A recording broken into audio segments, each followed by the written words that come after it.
أعوذ بالله من الشيطان الرجيم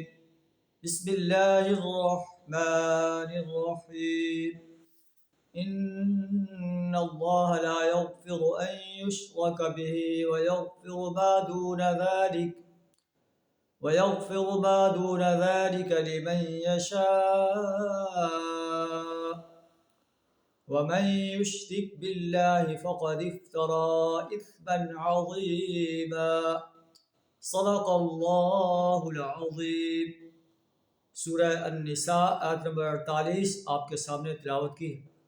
جس کا ترجمہ کچھ اس طرح ہے: ان اللہ لا یغفر ان یشرک بہ، اللہ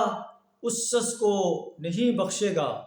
جس نے اس کے ساتھ کسی اور کو شریک ٹھہرایا، ومن یشرک باللہ، اور جو شخص اللہ کے ساتھ شریک ٹھہراتا ہے، فقد افترى اثما عظیما، تو اس نے بہت ہی بڑا جھوٹ تصنیف کیا، بڑے سخت گناہ کی بات کی۔ اللہ سبحانہ وتعالی ہمیں شرک کرنے سے اپنی پناہ عطا فرمائے،